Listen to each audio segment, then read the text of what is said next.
अच्छा एडवोकेट बनने के लिए, अच्छी अर्निंग करने के लिए, एक हम्म। नाम बनाने के लिए कम से कम 5 से 6 साल लग जाते हैं। तो लोगों ने अक्सर क्रिमिनल केसेस सिर्फ टीवी मूवीज इन्हीं में ही देखे हैं, जी, पर अगर मैं बात करूँ रियल लाइफ में, तो रियल लाइफ क्रिमिनल केसेस कैसे होते हैं? मूवीज में जब मैं भी मतलब लॉ के अपने उसमें कॉलेज में था, तो मुझे भी लगता था कि टीवी में जो मैं अक्सर मूवीज में देखता हूँ, सीरियल्स में देखता हूँ, कोर्ट की प्रोसीडिंग वही होती है। एक दिन रात में 10 बजे मेरे एक दोस्त का फोन आता है और मुझे बोलता है कि यार एक केस आया है और क्या इसको ले लिया जाए। मीडिया और पुलिस का भी प्रेशर रहता है। देखो, मीडिया और पुलिस का हमारे ऊपर कोई प्रेशर नहीं होता। संविधान और कानून के साथ पूरी निष्ठा और सत्ता के साथ हमें खड़ा रहना चाहिए, क्योंकि कानून किसी भी व्यक्ति को, समाज को डराने के लिए नहीं बनाया गया है, ना डरने के लिए बना है।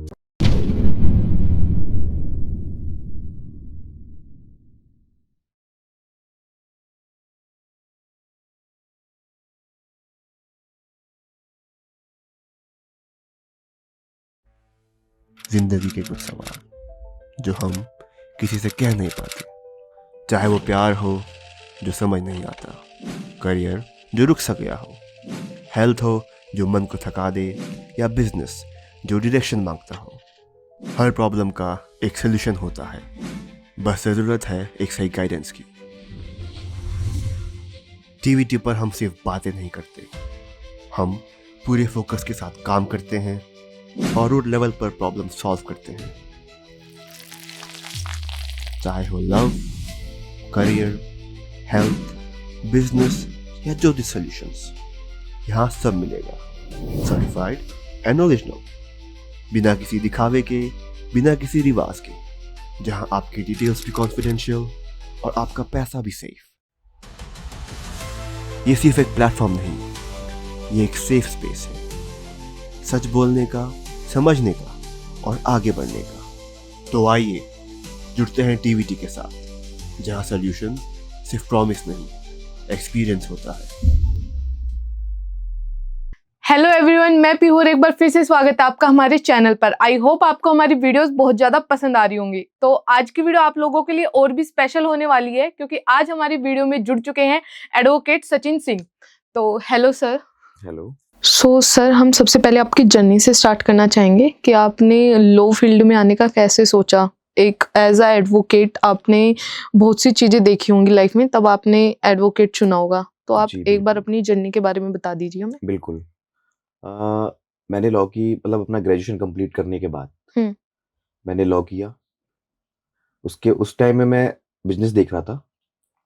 तो समाज में मैं अक्सर देखा करता था, जो गरीब तबके के लोग थे या शोषित पीड़ित छोटे लोग थे, उनके साथ में हमेशा उनका शोषण होता था, महिलाओं के विरुद्ध अपराध होते थे। तो मुझे लगता था, मतलब खुद से गिल्टी होती थी कि यार मैं इनके लिए क्या करूं। तो मैंने जब वकालत कर रखी थी, फिर मैंने सोचा, मैंने अपने गार्जियंस को बोला, मैंने कहा पापा मैं वकालत शुरू करना चाहता हूँ। तो उन्होंने कहा ठीक है। तो वहाँ से फिर मैंने अपना बार काउंसिल ऑफ उत्तर प्रदेश से रजिस्ट्रेशन करवाया एंड AIB क्लियर किया। वहाँ से इनरोल होने के बाद मैंने वकालत में जूनियरशिप, अपने जो सीनियर थे उनके अंडर में 2 वर्ष काम किया। और 2 वर्ष काम करने के बाद थोड़ा बहुत एक्सपीरियंस आया। फिर मुझे खुद के केसेस आने लगे, क्लाइंट्स का भरोसा जीतने लगा। तो वहाँ से मैंने स्टार्ट अपना वकालत की जर्नी शुरू कर दी। 2021 में मैंने वकालत में स्टार्ट किया था, अभी भी चल रहा है।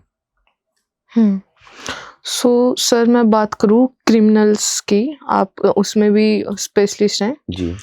तो लोगों ने अक्सर क्रिमिनल केसेस सिर्फ टीवी मूवीज इन्हीं में ही देखे हैं, जी बिल्कुल। पर अगर मैं बात करूँ रियल लाइफ में, तो रियल लाइफ क्रिमिनल केसेस कैसे होते हैं? मूवीज में जब मैं भी मतलब लॉ के अपने उसमें कॉलेज में था, तो मुझे भी लगता था कि टीवी में जो मैं अक्सर मूवीज में देखता हूँ, सीरियल्स में देखता हूँ, कोर्ट की प्रोसीडिंग वही होगी। लेकिन जब मैंने कॉलेज में सिर्फ थ्योरी थी, ठीक है, थ्योरी अपना पढ़ो, सीखो, लॉज पढ़ो। उसके बाद जब मैं कोर्ट में आया, तो कोर्ट में आने के बाद मुझे 3 महीने तो फाइल पुटअप करना, कोर्ट की प्रोसीडिंग, ड्राफ्टिंग, प्लीडिंग, ये सब सीखने में लग गया।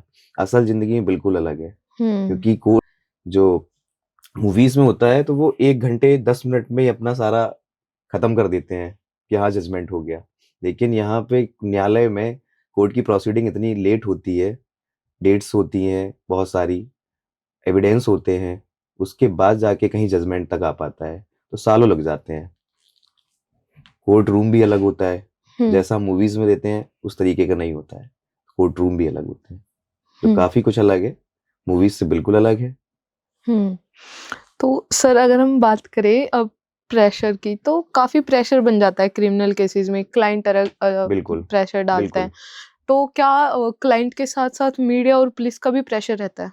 देखो, मीडिया और पुलिस का हमारे ऊपर कोई प्रेशर नहीं होता, स्पेशली पुलिस का तो बिल्कुल प्रेशर नहीं होता है।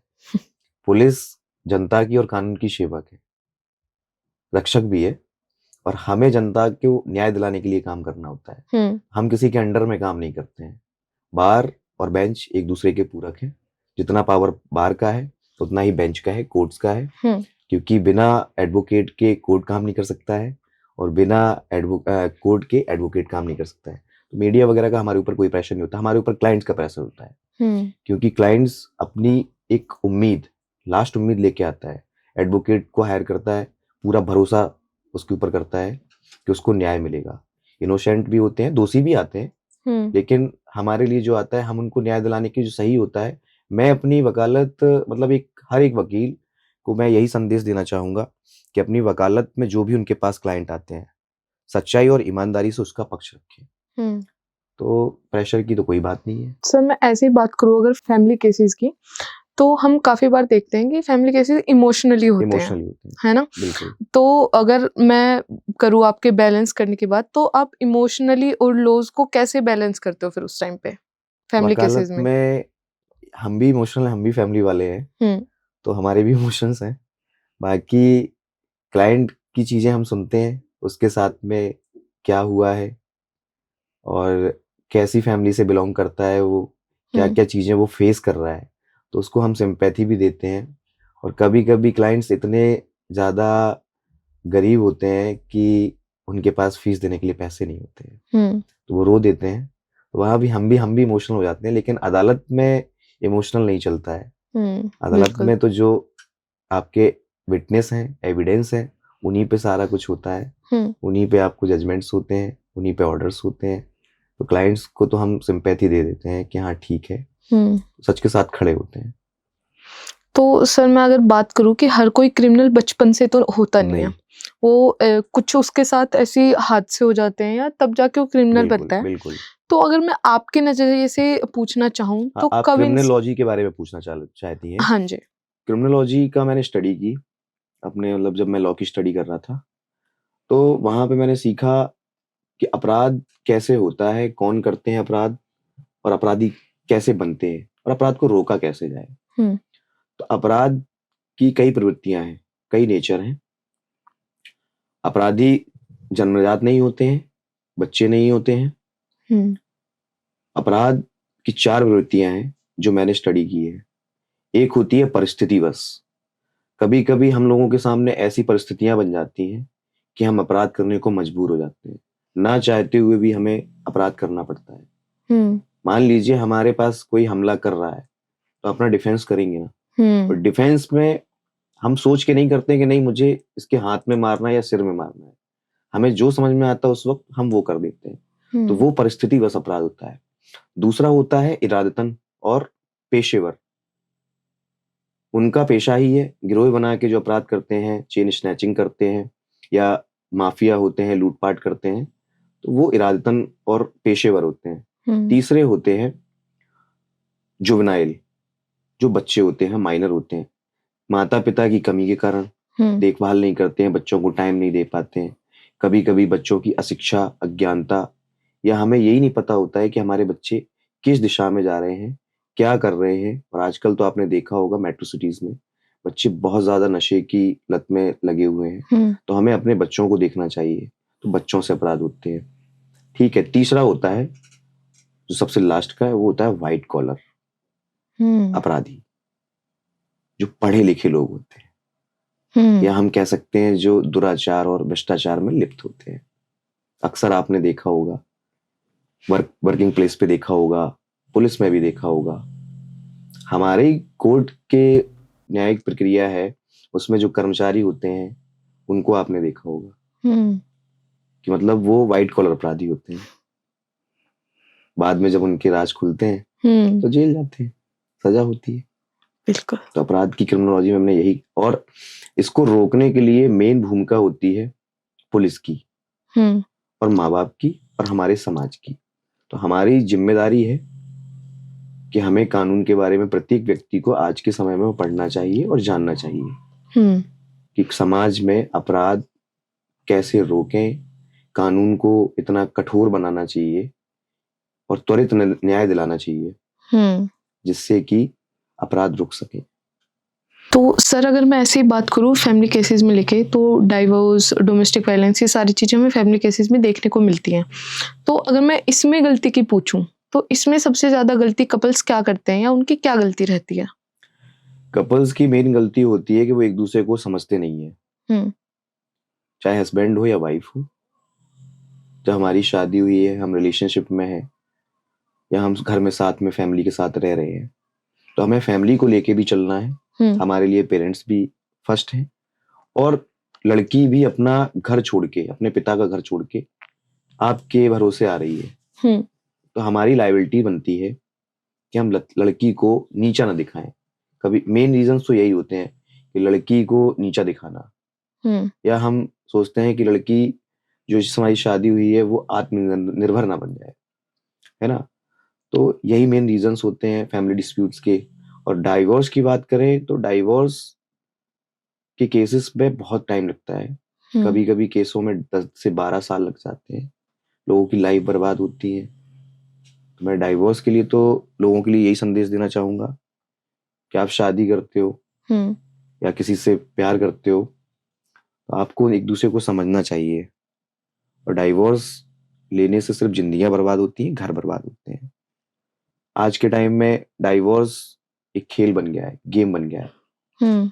लोग शादी कर रहे हैं, लड़कियां भी कर रही हैं, लड़के भी गलत होते हैं ना। लड़के का मैं ये नहीं कह सकता कि लड़के 100% सही है या लड़कियां 100% सही है। तो एलिमनी का गेम चल रहा है आजकल। शादी करिए, प्यार करिए, झांसा दीजिए, फिर उनसे दहेज के नाम पे पैसा ठगिए। तो ये भी डाइवोर्स का एक आजकल चल रहा है ट्रैप। बिल्कुल। तो डाइवोर्स अगर आप लेते हो तो सबसे ज्यादा इफेक्ट इसके ऊपर बच्चों के ऊपर पड़ता है। बच्चे डोमेस्टिक वायलेंस देख रहे हैं, मारपीट देख रहे हैं, जिससे उनकी मेंटल हेल्थ भी डिस्टर्ब हो रही है।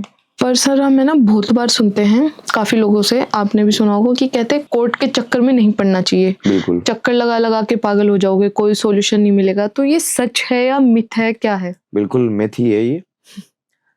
कोर्ट हमारी लास्ट उम्मीद होती है, डॉक्टर हमारी लास्ट उम्मीद होती है, और इन सब के ऊपर होता है हमारा गॉड।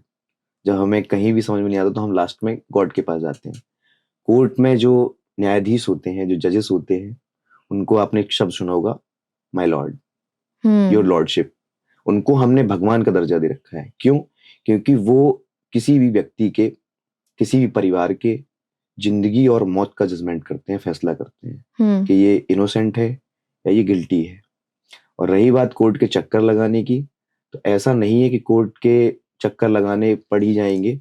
जब आप किसी प्रकार के अपराध में लिप्त नहीं होंगे तो ना तो आपके पास पुलिस आएगी, ना आपको एडवोकेट के पास जाना है, ना ही आप कोर्ट के चक्कर लगाएंगे। और कोर्ट की न्याय प्रणाली में थोड़ा सा समय लगता है, क्योंकि हम लोग मूवीज में जो देखते हैं कि जल्दी ही काम हो जाता है, जल्दी ही सारा न्याय मिल जाता है हम लोगों को। असल में ऐसा नहीं होता है। केस फाइलिंग होता है। मैं इसी तरीके से आपको समझा देता हूँ शॉर्ट में कि किसी भी व्यक्ति ने कोई क्राइम किया, कोई ऑफेंस किया, तो सबसे पहले क्या होता है?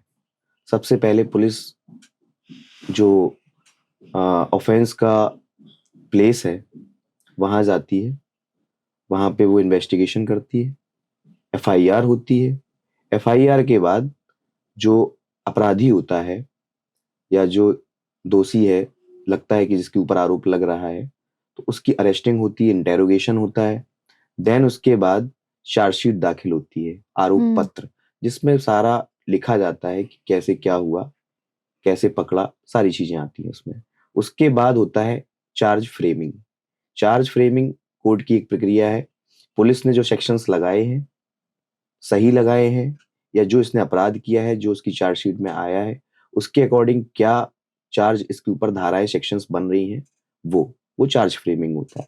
चार्ज फ्रेमिंग होने के बाद उसमें एविडेंस, डॉक्यूमेंट्री या फिर आई विटनेस वो होते हैं। उसके बाद होता है जो भी एविडेंस है, उनके बाद आता है उनका क्रॉस एग्जामिनेशन, पूछताछ, कि हाँ इन्होंने अपना जो जवाब दिया है, जो इन्होंने विटनेस दी है, वो सही दी है या गलत दी है। उसके बाद आर्ग्यूमेंट्स होते हैं, देन जजमेंट होता है। तो इसमें बहुत टाइम लगता है, कभी कभी जल्दी भी हो जाता है, डिपेंड करता है केस की नेचर कैसा है केस का।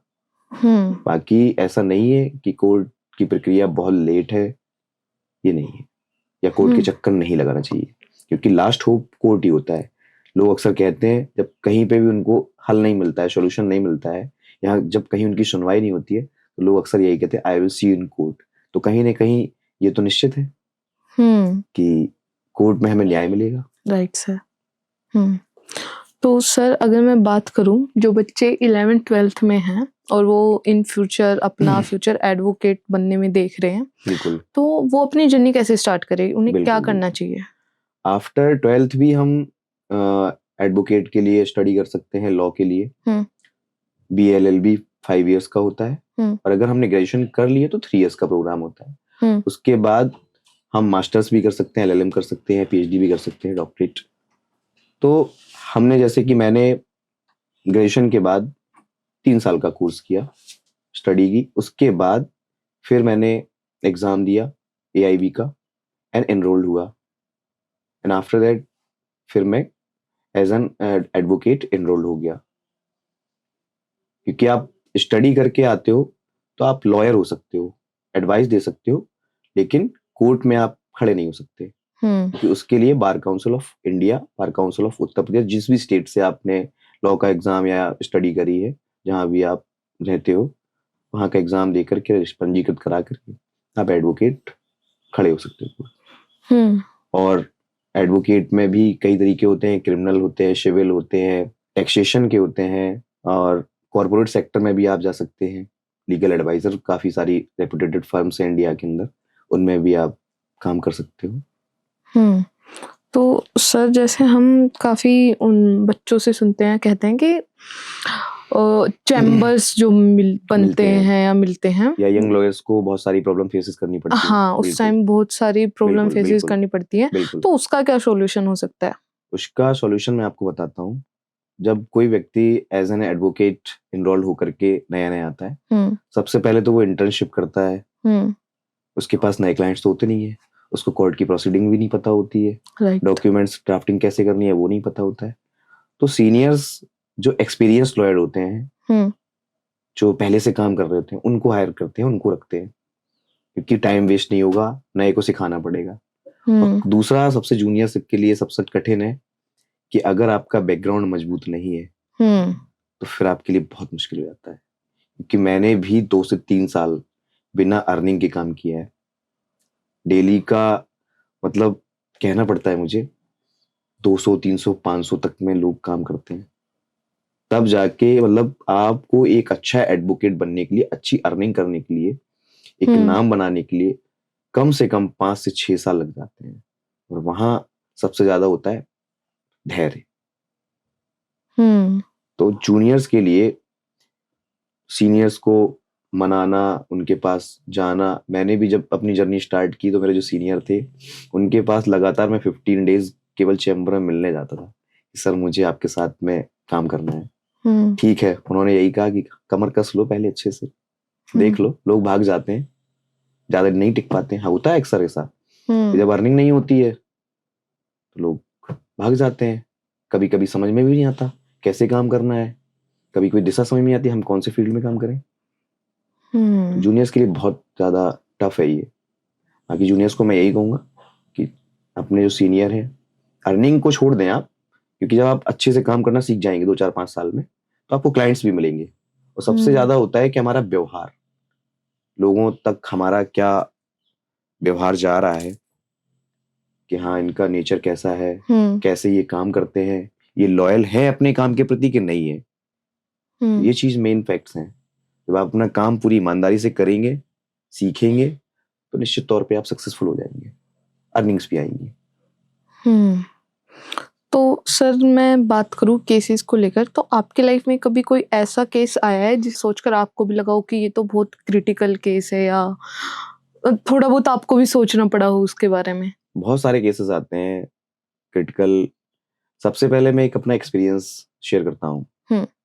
जब मैं वकालत के 2 साल 3 साल कंप्लीट कर चुका था, सीनियर के अंडर में काम कर रहा था, जूनियरशिप में, तो मेरे पास खुद के तो केसेस थे नहीं, उनके ही केसेस थे। वही फाइलिंग करना, देखना, डेट्स लेनी, यही हमारे काम थे। एक दिन रात में 10 बजे मेरे एक दोस्त का फोन आता है और मुझे बोलता है कि यार एक केस आया है और क्या इसको ले लिया जाए, हम दोनों मिलके कर लेंगे। मैंने कहा ठीक है ले लो। काफी सारे सेक्शंस थे उसमें, 420 था, गैंग रेप था, पॉक्सो था, 3/4, 3/4 पॉक्सो, देह व्यापार वगैरह ऐसे केसेस थे जिसमें पिटिशनर जो है पुलिस अधिकारी ही थे। काफी हाईलाइट केस था, मीडिया में बहुत चर्चित था। तो उस केस में जो एक्यूज थे, उसमें से 6 एक्यूज थे। 6 एक्यूज में से एक एक्यूज मेरा था, एक क्लाइंट था मेरा, वो जेल में बंद था 4 महीने से। उनकी फैमिली से मेरा कांटेक्ट हुआ, मैंने केस की फाइल ली। एक्सपीरियंस कुछ था नहीं क्रिमिनल का, कभी करा ही नहीं था, लेकिन अगर सीखेंगे नहीं तो आगे कैसे बढ़ेंगे। ले ली फाइल, पूछा एक दूसरे से, डिस्कस किया, बहुत सारी गलतियां भी हुई, बहुत टाइम भी लगा केवल स्टडी में, ताकि उसको बेल आउट बाहर कराने में ज्यादा टाइम नहीं लगा। तो उस केस में मुझे बहुत सारी चीजें सीखने को मिली। जहां पे पैसा 2 रुपए खर्च होना है, वहां पे मैंने 10 रुपए खर्च किया, क्योंकि समझ में ही नहीं आता था कहाँ पे कितना होना है, पूछता था। तो ये सारी बहुत सारी प्रॉब्लम्स फेसेस करी। लेकिन हाँ, लास्ट में जब सारी फाइलिंग हो गई, बेल के लिए मैंने आर्ग्यूमेंट्स किए, गवाही दी, जो एविडेंस थे वो दिए, तो उसको समथिंग 15 से 20 दिन के अंदर बेल ग्रांट हो गई और वो बाहर आ गया। तो वो मेरे लिए बहुत अच्छा एक्सपीरियंस था। उसके बाद से फिर धीरे धीरे क्लाइंट्स मिलने लगे, नाम भी हो गया, जानने भी लगे लोग। तो सर मैं लास्ट में ये पूछना चाहूंगी, जो अभी बिगनर्स हैं एडवोकेट्स में, तो आप उनको क्या मैसेज देना चाहोगे?